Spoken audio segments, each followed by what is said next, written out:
Hi, I'm Ellen Gerstein, and about 11 years ago, I wrote, produced, and directed an international award-winning short film called Waiting for Ronald.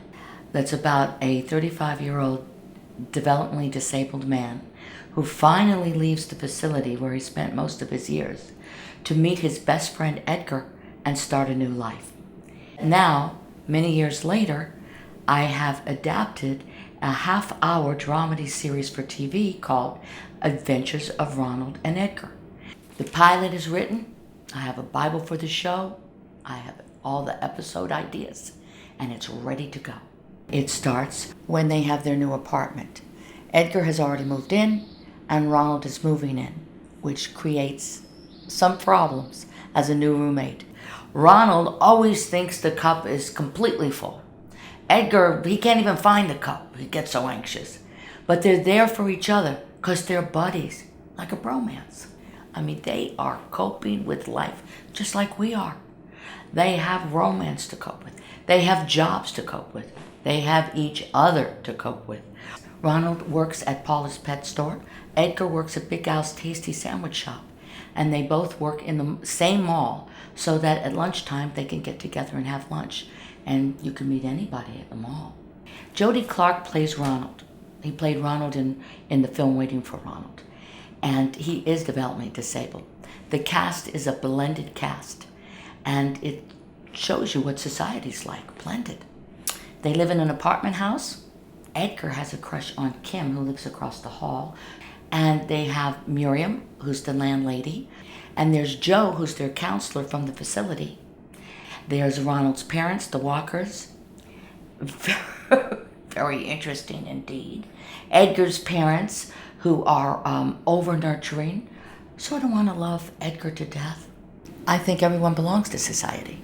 And I started thinking, and that I wrote Waiting for Ronald, who are characters that don't feel part of society, but have a lot to give.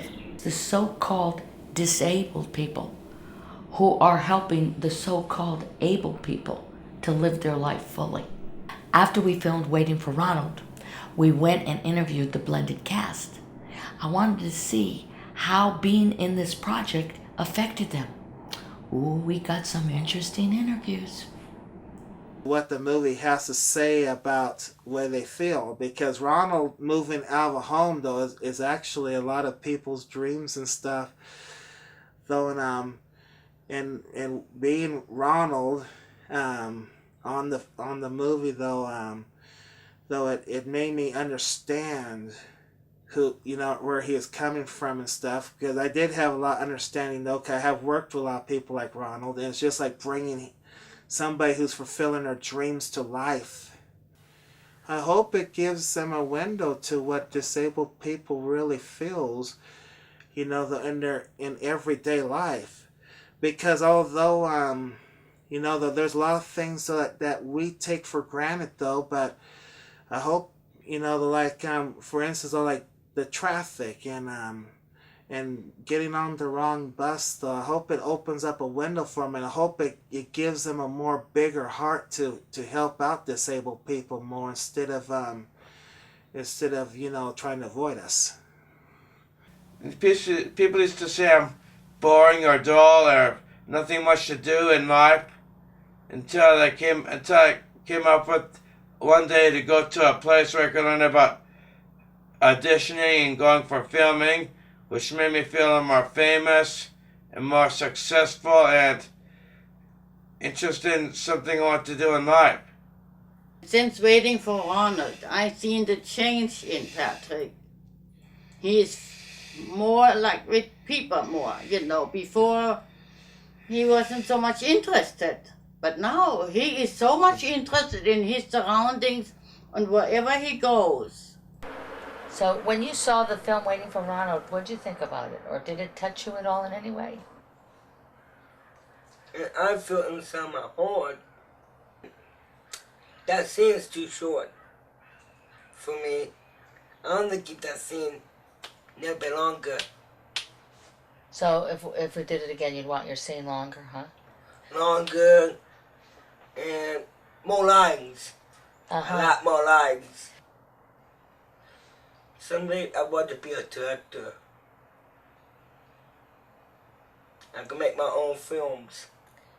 I look back now as to where he's brought me and who I am, and I know that none of those things would have happened without him and this extra chromosome that the world sees as a problem.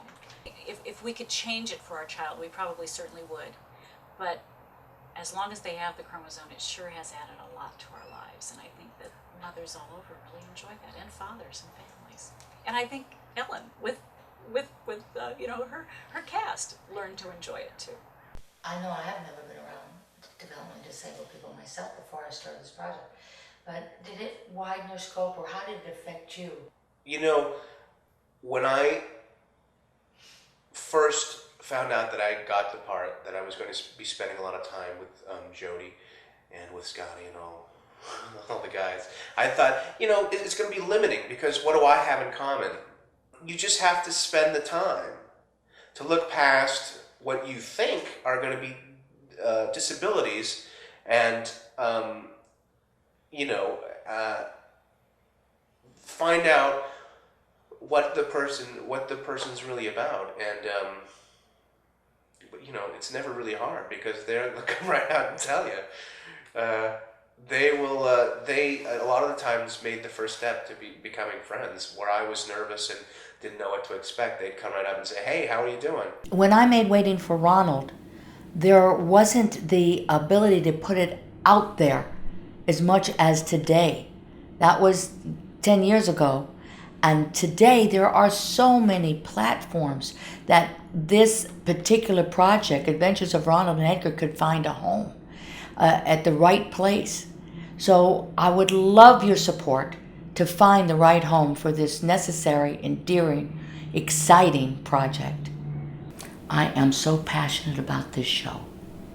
If you could help in any way, if you could introduce this to anyone who could help us get this on, anyone who could help us produce this, please contact me in any way you can.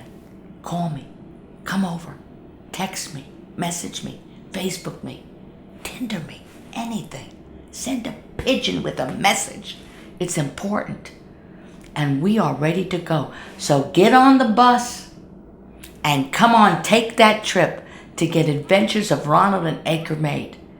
It's so exciting. Thank you so much. Is this bus for? Yeah, get on.